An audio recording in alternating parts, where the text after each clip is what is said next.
Now they're down 6-2. And Nimmo fouls back Baker's first fastball, 0-1. Boy, Brandon is just taking really good cuts. The Orioles got Brian Baker on waivers from Toronto 4 years ago, and he is having his best season so far with the Orioles. He's taken over as the setup man from Yennier Cano. Slider catches the inside corner, and it's 0-2. Generous. But I must say, this is the best I've ever seen Brandon up at the plate.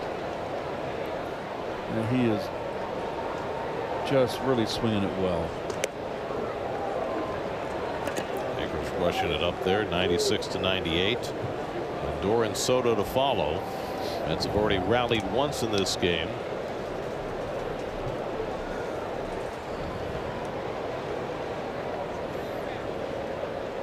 Nimmo gets one off the fists, foul ball. Brandon Young, the Baltimore starter, went 5 1/3, allowed 2 runs, 5 hits. Gregory Soto worked 2/3 of an inning, and then Sir Anthony Dominguez struck out a pair in the 7th in a hitless inning. Now Baker in the 8th, and Nimmo fouls away the fastball to stay in the at-bat.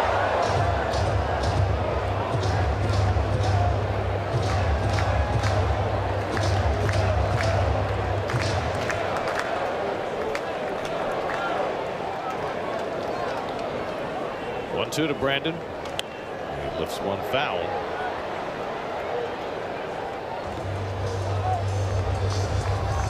The Orioles colors are orange and black. But Brian Baker's glove, well, it's blue. Didn't quite match the color scheme. And that colors combination came from the St. Louis Browns, right, Gary? Line the other way, base hit for Nimmo. Another terrific at bat for Brandon, his second hit of the day. And when I say Brandon has never looked better, I'm not saying this that he's just red hot. He's come into his own, and he's using the field. Look at that 2-strike hitting the ball where it's pitched. He's not pulling and trying to hit home runs. He's really using gap to gap, and it's just really nice to see him when he's turned into. And both hits today have been to the opposite field. Now Lindor takes a changeup that just missed, ball 1.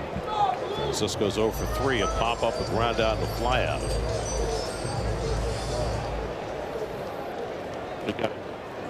Soto on deck. He's looking to change this game in a hurry.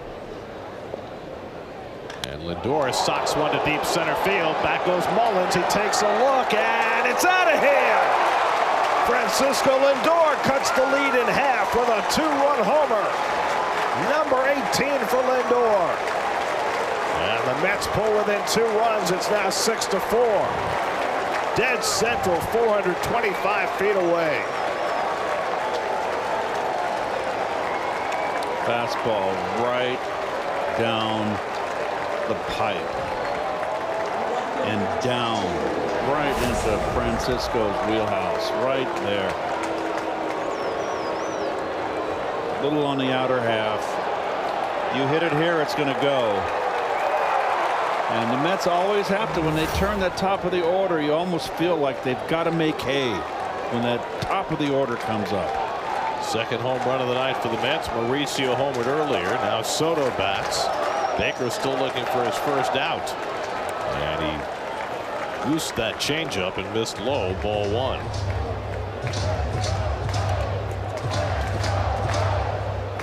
Baker, that's the 7th home run he's allowed in 38 innings this year. This guy who throws a lot of strikes. But now he's behind on Soto, 2-0. If Soto can get on, that would get Alonso to the plate as the tying run.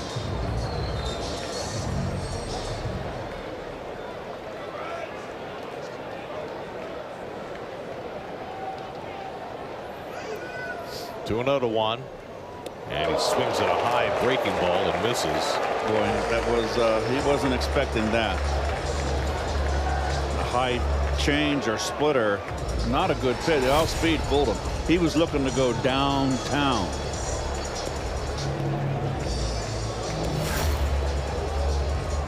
Soto's hit 2 rockets tonight.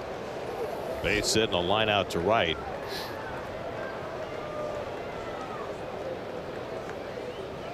And Soto loops that one into right center for a base hit, and the Mets will get the tying run to bat in the 8th. So 3 straight hits against Baker to start this 8th inning. That wasn't a scorcher for Soto, but he dumps it into right center for his 2nd hit of the night. Try to go inside on Juan. He's so quick.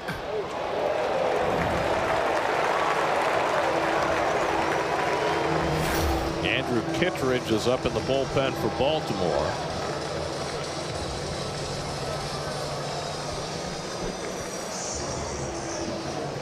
Pitching coach Drew French at the mound to talk with Baker, who's given up 3 straight hits to start this 8th inning. And now Alonso will be coming to the plate as the tying run. For that 2-run homer by Lindor, his last 10 home runs have all been with the bases empty. But the 2-run shot by Lindor gets the Mets within 2, and now the Mets have their shot in the 8th inning.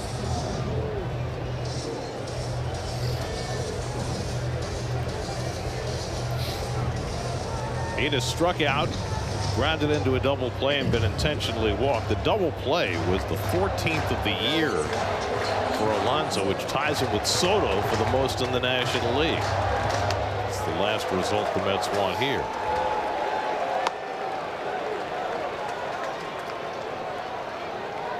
Diego Garcia, Reed Garrett up in the Mets bullpen. Alonso hits one on the ground behind the bag, foul. With Lindor's 2-run homer, he now has 51 RBIs, which gives the Mets 4 players with 50 or more runs batted in. The only other teams that have 4 players with 50 or more RBIs are the Cubs and the Dodgers. Alonso leads the way with 73.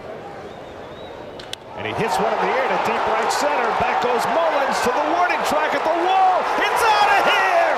Pete Alonso ties the game with a 2-run homer. Lindor and Alonso 2-run shots in the 8th, and the Mets get even at 6-6.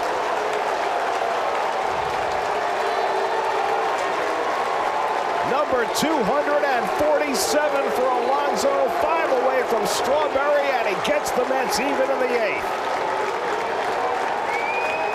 This ballpark right here is like a candy store for Pete. Any directions he hits it, it's going to go. The Mets inundating Brian Baker, 4 straight hits, including bombs from Lindor and Alonso, and they wipe away a 4-1 deficit with nobody out of the inning.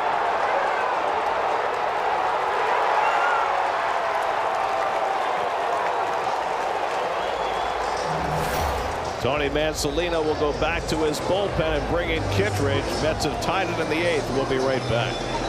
Mark Vientos, first man to face Kittredge.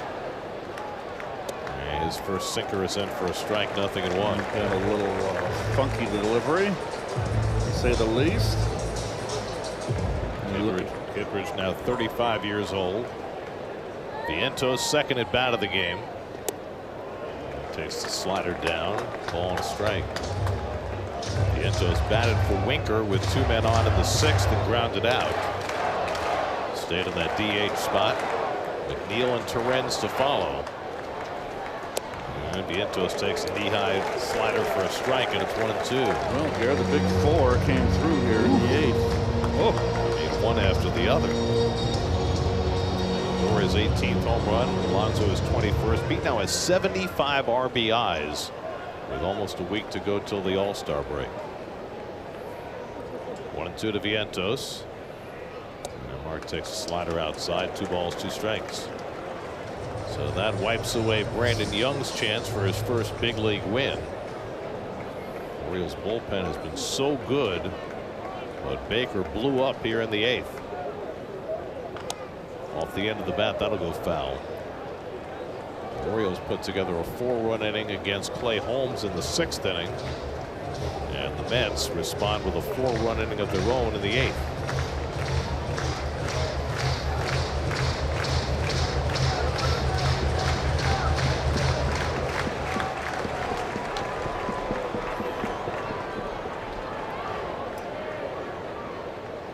2-2 to Vientos.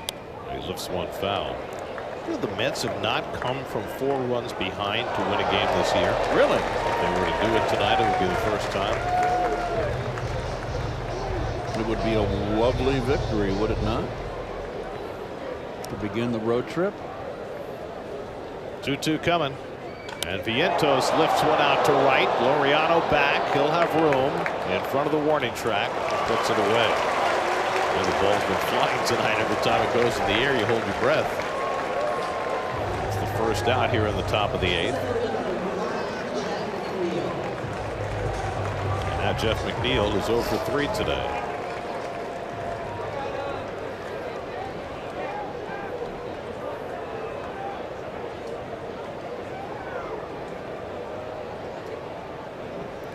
Jeff is fouled out to left, struck out, and popped to third. Now facing Kittredge, and slaps one on the ground to third. Westberg comes in to play it. 2 out.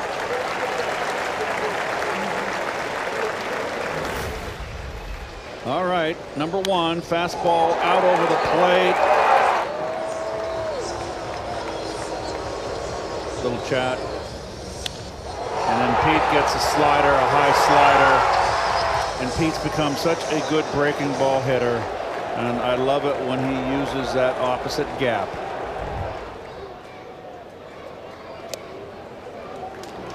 Torrens takes a slider for a strike. Torrens 0 for 2 and a walk tonight.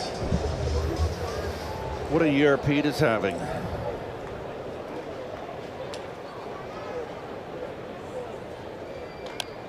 The Mets have gotten Clay Holmes off the hook. Alex Carrillo gave up the home run to Holiday in the 7th, but he worked an inning in the 3rd, and now you would have to think that Reed Garrett will get the call in the 8th. They had Garrett and Garcia up, probably Right. Garcia if they were still behind, and now probably Garrett now that they've gotten even. And Torrens chases a slider for strike 3, so Kittredge comes in and gets 3 in a row after the Mets score 4 in the 8th to tie it up 6-6.